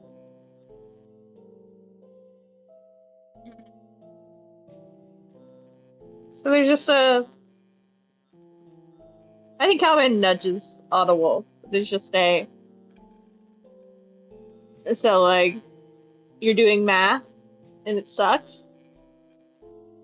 Yeah. I don't want to I'm think not. about it. I'm gonna go get a bottle. Think. Okay. Okay. And as a Otawolf goes to walk off towards the wine cellars where he normally gets his day drinking compartment, his ingredients from, he gets a commentary that pinpoints for Caliban exactly how old the kid is. Of just not exactly how old the kid is, but like the associations where the kid is. Because I think Caliban's a smart person when he wants to be. He has to turn it on. It's a button. It's somewhere in here. So he hears Alex turn to Audible for a second and go, "Try not to touch the vintage. They're going out to her uncle." And Caliban just goes, "The vintage? You mean the things that go out to Olympus?" Olympus. Did you fuck a god? I don't want to talk about it with you, Caliban. Which one? I don't. Hey, what did I just say? There's some. Okay, is it like one of the married ladies, or is it like, are you guys grossly monogamous and it's a beautiful thing? I knew her for a week. Don't, Caliban. Okay, no, I get it. I definitely feel like I'm kind of the guy. Okay, so I feel it's different because I'm gayer than you. So it's like I sleep I sleep with a guy. I really like a guy, and it's just like, maybe a weekend I could think about having a kid. But I know for a fact it wasn't intentional. But I also can tell that you're not upset about it. Caliban, go see your boyfriend. I swear to God. God, you get it from mom. Fuck you. That's the first time he's had an outburst in a while. I think you counted as a win. I'm sure she's really, really cute. I really want to meet her. Let me know if I can buy her presents. Let me know. He turns and walks away. Ottawa, please be nice to yourself. They turn and walk away fully, leaving you to go into the room. Yeah. It's just, I think he walks up to his bed where he kind of just threw Fang down, like comfortably. It's just like are you dead? He doesn't respond so much as he acknowledges you. He already looks a little less drunk. Even though it's only been like maybe an hour since he got here.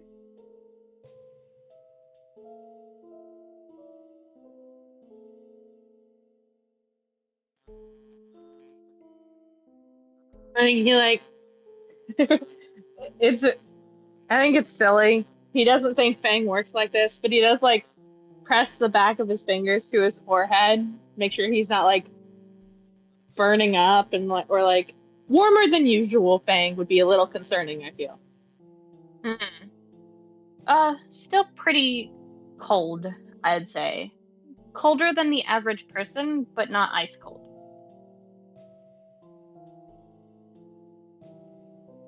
So his temperature is normal. Do you feel He's like just shit? staring at you. Take a guess. Is the first words out of his mouth that you know he is hungover. If you throw up in my room, I will clean it up, but also be a little upset with you.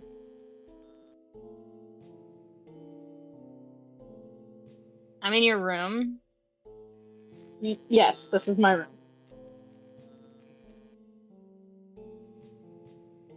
Why? I'm getting blood all over your fucking covers, dude. I've gotten blood all over the covers. What the fuck? What is... Sorry for fucking caring? What do you want me to say, dude? Fuck you. Okay, this is... Oh my god. It's just He a... kind of like... and he like rolls over and leaves this back to you. My brothers think you're gay for me. Your insight, he tries very hard to hide it, but for a split second he tenses. But doesn't say anything against it. I mean, I did clarify that I was also gay for you, so they were pretty sure it was mutual. You hear him swell a little harshly. And just you're imagining things. So, my younger brother, he's a raging alcoholic. Do you need his mystery concoction to feel better? What does that mean? Will it even work on me? I feel like normal medicine wouldn't work on you, so I feel like whatever Audible puts in his body would, you know? It is Otta Wolf non-human like me? Um, I think he's technically like a cousin, and on my mom's side, and she wasn't human, she was a bunny lady, so like, I don't know. Your family's fucking weird, dude. God Yeah, damn. there's like 20 of us. And you brought me here? Well, I didn't want to drop you off at a hotel. I wanted you to feel safe, and I live here. Gay. I've tried to start that conversation 3 separate times now. Are What conversation? the gay conversation? We both know we're gay. What does it talk about? Do you want to do anything about that? Don't we already? More than what we already do. What do you fucking mean, dude? Like, okay. I already killed a guy for you. You've killed a guy loosely about me. Kind of not loosely. Whatever.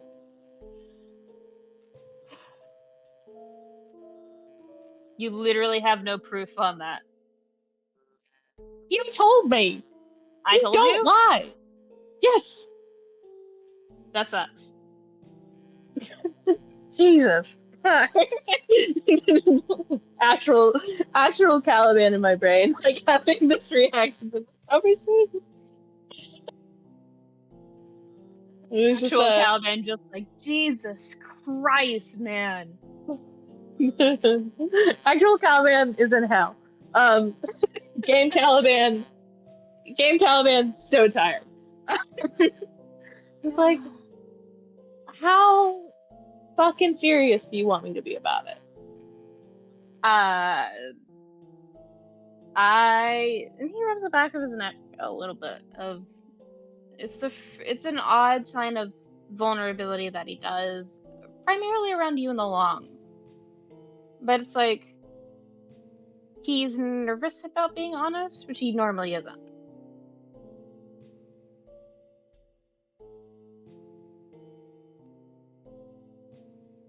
He just sits there.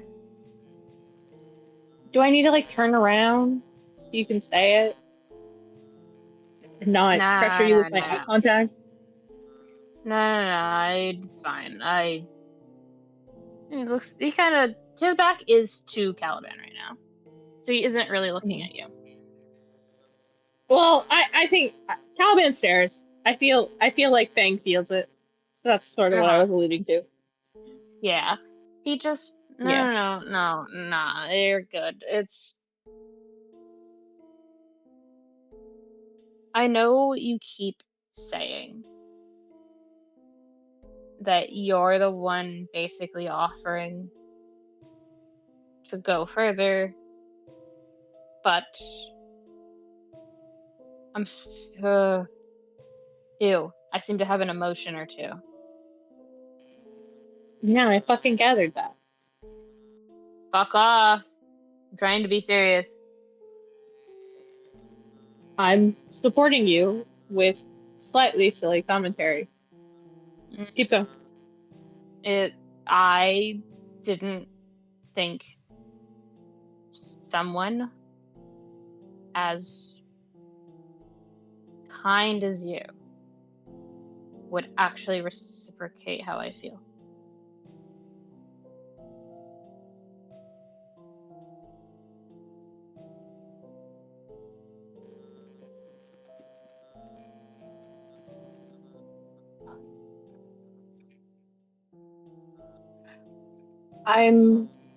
I wouldn't call myself kind, but I also would say, if you think me to be that kind, I hope you would also know I wouldn't let us be at this point now if I wasn't that kind. I'd never do things casually. I'm genuinely incapable. I tried not to make that too obvious when it came to you. I was okay to let it be whatever you wanted it to be. I'm still okay with that, I think. I'm pretty sure. I just think I should have said more things because I know you wouldn't have asked for the answers.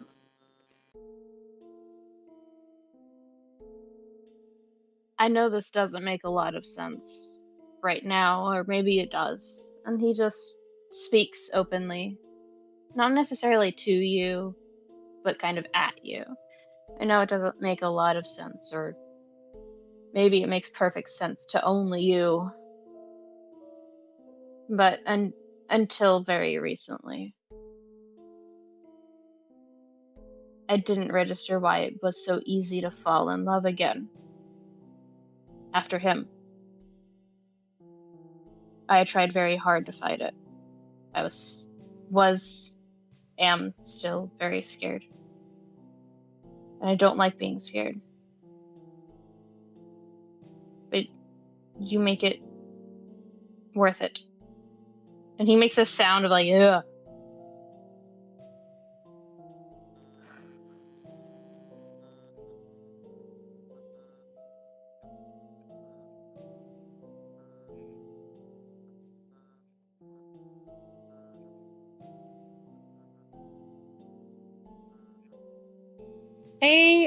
I do think he makes like the noises that I'm making now, which I don't think my mic are picking up.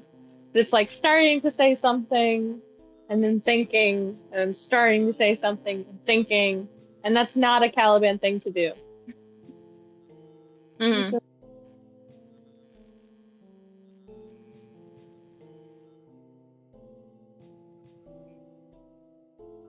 I think we're both incapable of being normal about liking or loving people. I think we're just both built this way, and it's weird. You're always allowed to stab me if I fuck up.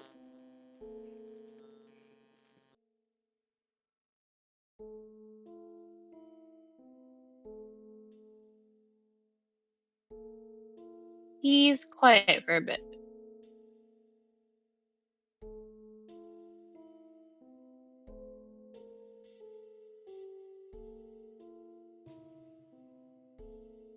This is weird. I think I've been in love with you for a while.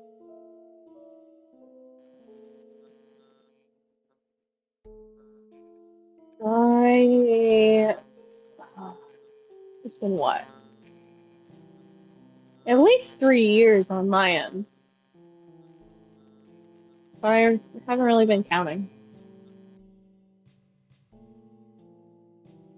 It's easy to lose track when it comes to you. Are you gonna keep on saying gay things, or are we going to make out? I'm still covered in blood. Can you be normal? Don't answer that.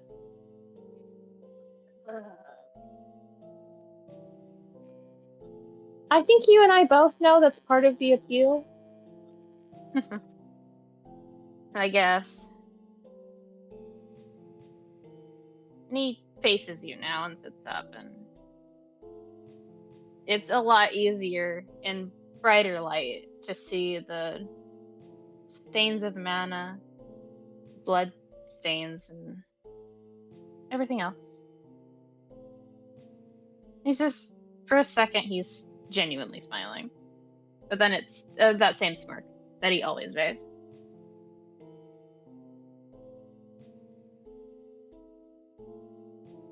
What, do you want to make out over this? Or are you gonna let me clean up first?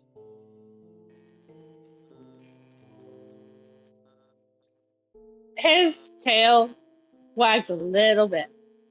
He goes, either or. You pick.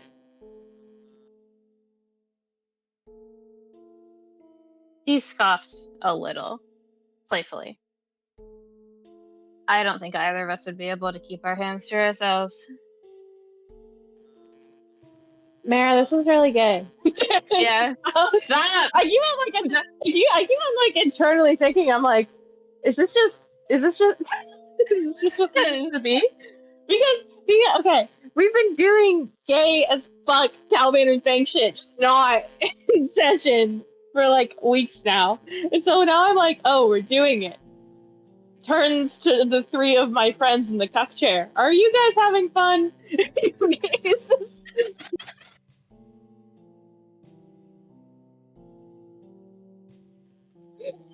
Gay people in my voice chat. In this voice chat on my phone, in my house. I think Cayde is either dying or zoning out. Kate's busy. Kate has to leave in 4 minutes. Sorry. I like how you're so loud that your mic refuses to pick it up.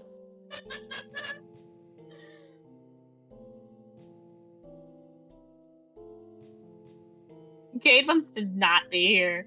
This is a bit. I'm also half dead. So. So maybe, do you want to end it there? Do you want to move on to another scene? And it's probably the last scene. I know the next scene is going to be so fucking emotionally taxing, so I'm trying to gauge if I have the energy. Which isn't like Did to you have say any? it won't happen. Yeah. Did you have any good today? Yes. Okay. So I can't help you there. Yeah. Maybe have you been pacing at all? No. Maybe pace a little bit. No. Okay. Offer to Cherry. Yeah. If I grab you for a very specific one-on-one, it doesn't have to be very long, like an hour maybe. Would you be amenable to that? Yeah, I can be amenable. Anyways, yes. Word. You can choose the day. You can choose the day. Make sure it's a time that won't kill you in the morning. And I'll set it up. I am dying. All right. So go ahead and stop recording then. Yes.